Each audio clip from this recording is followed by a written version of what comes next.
Today comes from the Wall Street Journal and is written by Ann Turgeson.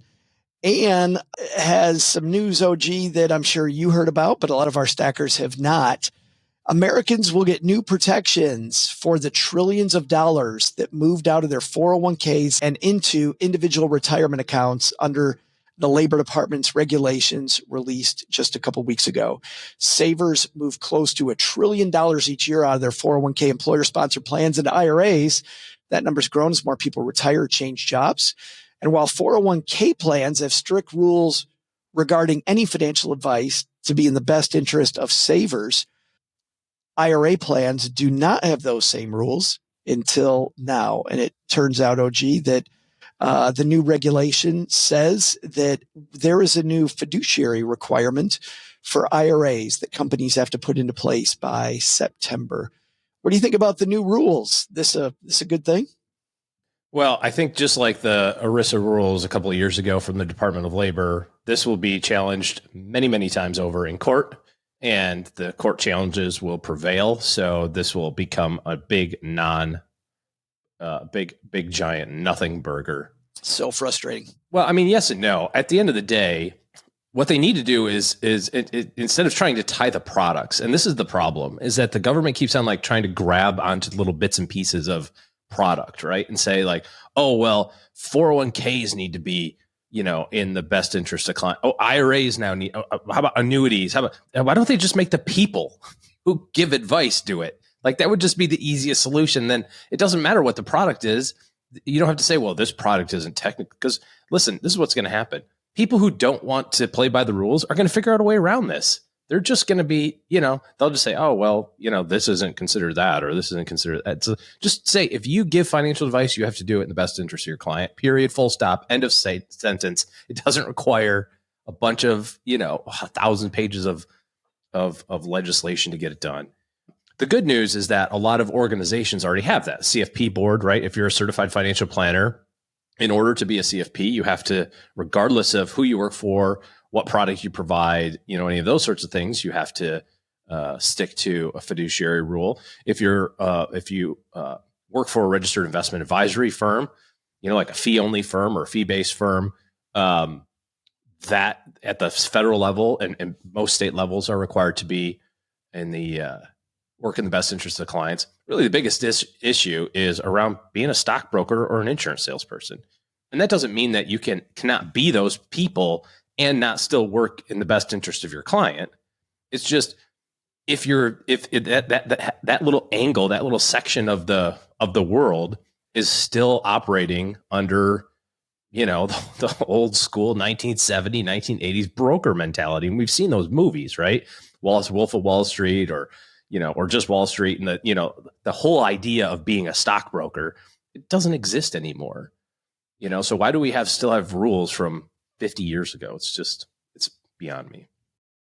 Ann writes that proponents of extending the fiduciary rule to IRAs contend many savers aren't fluent in finance, don't necessarily understand the incentives and the potential conflicts of interest different types of advisors have when pushing particular products. And then she writes, by the way, to your point, OG, insurance agents, for example, can earn hefty commissions for selling annuities. And look, there's nothing wrong with earning a commission. There's nothing wrong with getting paid. And there's nothing wrong with getting paid 15%. Just freaking tell people that that's what's happening. And guess what?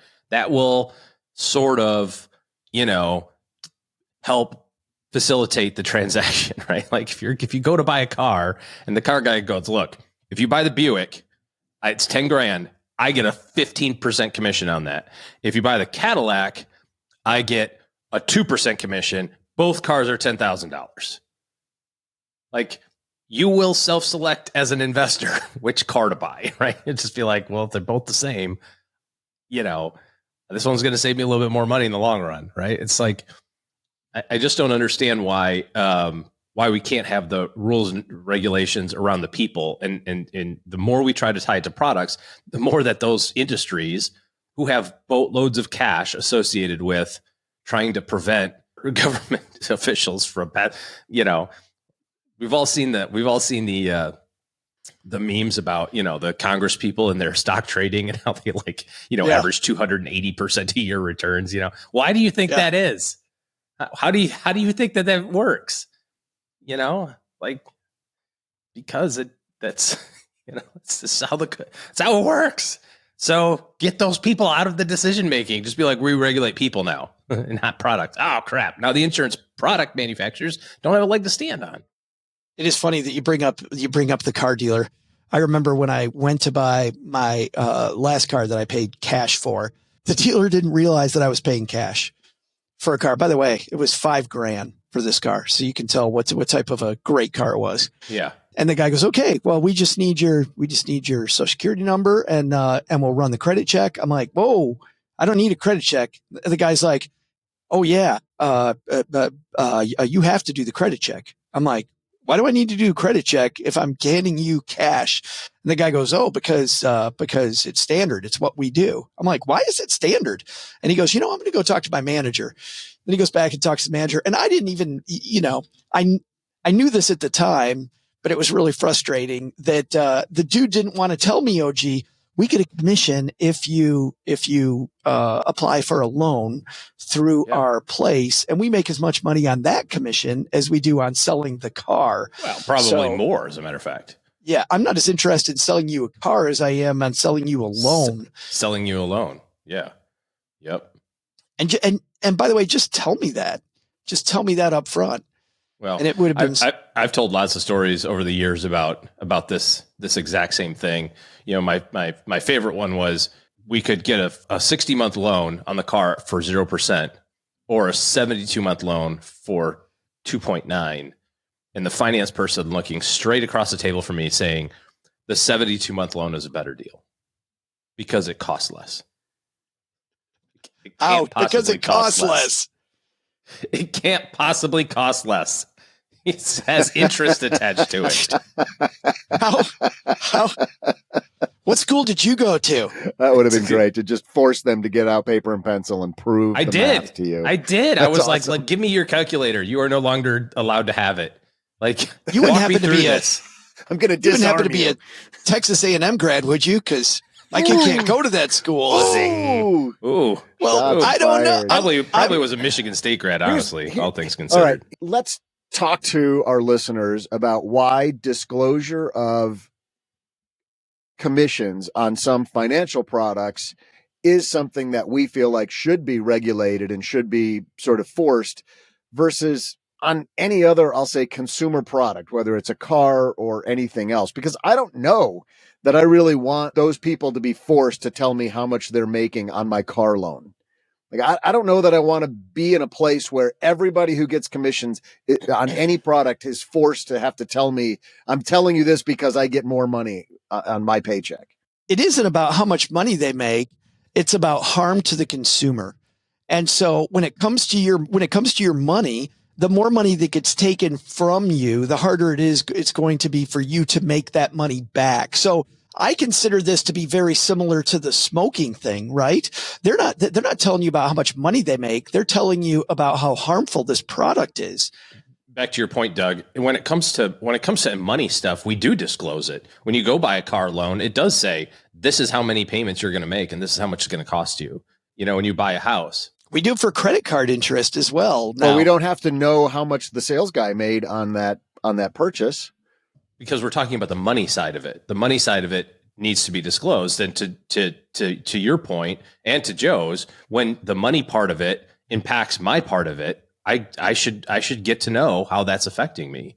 If it's a choice between these two products that are virtually identical, and one of these products has a built-in, sales charge associated with it, and one of these products does not, then by the disclosure of that, the consumer will basically eliminate the unfavorable choice. It's the fact that they don't know, hey, I've got two annuities. I think both of these annuities will work for me.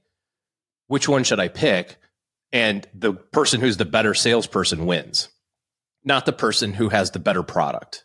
It's literally the better salesperson at that point. And that better salesperson could be earning a lot of extra money that could be staying in the pocket for me. How do you think the commissions are paid? It's paid it's not benevolency. It's paid by the cost of the product. So if those numbers are transparent. And as a consumer, I get to decide ipso facto, I'm going to decide on the most valuable piece, whether that's a high or low number, then the cost structure to me, the consumer, is going to there are improve. 64 different components that go into the cost of a product, whether it's a car or it's a financial piece. Sure. Do we want to force all of those elements that aren't purely associated with the car? The salesperson makes an extra commission on this one over here, and it happens to not be the one I like. It's on me to figure out which one is better 100%. suited to me. Yeah, it is on you. Absolutely. So you're making a decision with all the facts. And I see your point. But no, I'm saying I might not know all the facts. I might not know how much that salesperson's commission is on that car. I don't know why I need somebody to force line item disclosures of all of these elements, because I think that's a slippery slope. I don't know if I love that. I was expecting you guys to say, well, here's why financial products are different. Here's why we need to have that regulation on disclosure for commissions in financial products that's different for these other products, which I might be totally down for. I just don't love it on like everything that involves a sales commission. I think that you're right. It is a slippery slope in terms of the disclosure of all the different things. You don't want GM to say, here's your new car, and by the way, the bolts cost 52 cents a piece. The tires were $587. We have a margin in here of 11% that goes to us as profit. Oh, wait, how come you get 11% profit? 5%. That can get a little slippery. Which for me is, I think, why it needs to stop being on the product level. It needs to be on the person level. If you just said everybody who gives financial advice needs to provide advice in the best interest of their client, then that solves all of these other problems. Instead of the Department of Labor going, 401ks need to have this, and if you're an advisor, then you have to follow all these rules around 401ks. Oh, now ERISA comes in and goes, If you're an advisor, now you have to follow these rules because we also want to regulate IRAs. It's like, well, what about brokerage accounts? How come we can't regulate brokerage accounts? What about 529s and, custodial accounts and bank accounts and all these other sorts of places where you have your money? Why do I get to manipulate the out of that as a shady person? It's because it's not the product. It's the person. It's the person. So just say everyone who gives financial advice has to do it in the best interest of their consumer. Full stop. They're commission-based stockbrokers. I'd send mom to. 100%. There are commission-based stockbrokers. I would never do that. There are insurance agents I'd send mom to. There's insurance agents I wouldn't send mom to. It is clearly a person-by-person thing. The incentive, which is what the government's chasing, just makes it easier for people to slide down the wrong side of the slope. But I'm 100% in agreement. People are asking what the actionable piece of this is. I think the actionable piece of this, OG, is that we, while we can wait on the regulation and go, man, it should be, this is what should be. I think now we know some of the questions to ask. Which one gives you a bigger incentive for me to do? How much is that financial incentive?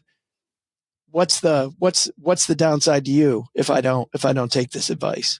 Like, I think asking some of those questions could go a long way, because watching those car dealers squirm, luckily it was only a $5,000 transaction, showed me really quickly that these guys were hugely compensated to sell me this loan versus sell me a $5,000 car. We will continue this discussion in our newsletter, the 201, diving into the definition of a fiduciary. How does a fiduciary work? So for people with even more basic fundamental questions about this whole fiduciary argument, and then how do I work around it if the government isn't going to protect me? What do I do to protect myself? Well, we got you covered. StackingBenjamins.com/201.